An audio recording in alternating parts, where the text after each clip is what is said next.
ស្ត្រីវ័យក្មេងពីររូបរបស់កម្ពុជាបញ្ចប់ការសិក្សាថ្នាក់បរិញ្ញាបត្រជាន់ខ្ពស់ពីសាកលវិទ្យាល័យ Columbia និង Harvard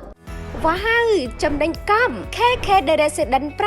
598ប្រកបអាជីវកម្មស្នាក់នៅ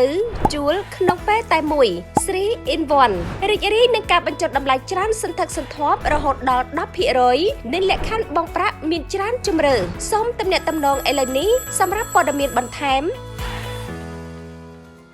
កូនស្រីរដ្ឋមន្ត្រីក្រសួងប្រៃសណីនិងទូរគមនាគមន៍លោកជីវ៉ាន់ដេតគឺកញ្ញាជាអាំងជូឡានិងអតីតសិស្សនិទេសអេម្នាក់ទៀតបានបញ្ចប់ការសិក្សាពីសាកលវិទ្យាល័យ Columbia និង Harvard នៅសហរដ្ឋអាមេរិកដែលនេះបានបញ្ជាក់យ៉ាងច្បាស់ថាមិនមែនមួយមិនមែនពីរតែនៅមានច្រើនទៀតដែលយុវជនកម្ពុជាពោពេញទៅដោយសមត្ថភាពនិងមានសក្តានុពលខ្ពស់បានបញ្ចប់ការសិក្សានៅសាកលវិទ្យាល័យកំពូលដោយ Columbia និង Harvard លោកជីវ៉ាន់ដេតបានបង្ហោះនៅលើបណ្ដាញសង្គម Facebookឲ្យដឹងថានៅក្នុងដំណើរបំពេញការងារនៅ Silicon Valley លោកបានឆ្លៀតពេលថតរូបនិងចូលរួមពិធីប្រគល់ទទួលសញ្ញាបត្រជាន់ខ្ពស់ Master Degree នៃសាកលវិទ្យាល័យល្បីលំដាប់ពិភពលោករបស់និស្សិតជាធនធានមនុស្សឆ្នើមកម្ពុជាពីររូបទី1គឺកញ្ញាជាអាំងជូឡាទី2គឺកញ្ញាសេងរតសេដ្ឋាមនីលោកបានសរសេរថាក្រោមការដឹកនាំរបស់សម្ដេចហ៊ុនសែននិងបន្ទាប់មកសម្ដេចហ៊ុនម៉ាណែតយុវជនកម្ពុជាជាច្រើនគឺមានលទ្ធភាពទទួលបានការសិក្សានៅសាកលវិទ្យាល័យល្បីៗនៅជុំវិញពិភពលោកកញ្ញាសេងរតសេដ្ឋាមនីអតីតសិស្សនិស្សិត A ឆ្នាំ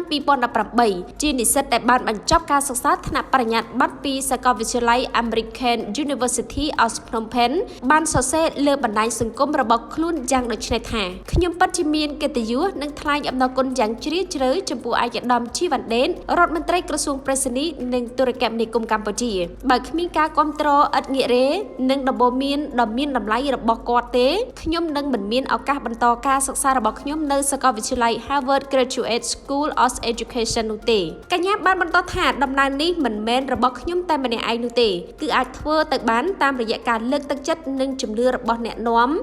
និងថ្នាក់ដឹកនាំដូចជាសម្ដេចហ៊ុនម៉ាណែតនាយករដ្ឋមន្ត្រីនិងឯកឧត្តមជីវ៉ាន់ដេតដែលបំផុសយុវជនកម្ពុជាឲ្យឈានទៅឆ្លងព្រំដែននិងប្រគល់ជូនជាតិយើងវិញប្រកបដោយចំណេះដឹងនិងគោលបំណងកញ្ញាសេងរតសេដ្ឋាមនីបានបញ្ជាក់ថាក្នុងរូបថតនេះខ្ញុំទទួលបានសិទ្ធិឈរក្បែរឯកឧត្តមជីវ៉ាន់ដេតនិងលោកឆៃកៅឯកអគ្គរដ្ឋទូតនិងជាតំណាងអចិន្ត្រៃយ៍កម្ពុជាប្រចាំអង្គភាពសហប្រជាជាតិខ្ញុំមានការបន្ទាបខ្លួនចំពោះការណែនាំនិងការយកចិត្តទុកដាក់របស់ពួកគេនៅក្នុងការផ្ដល់អំណាចដល់ថ្នាក់ដឹកនាំជំនាន់ក្រោយរបស់កម្ពុជា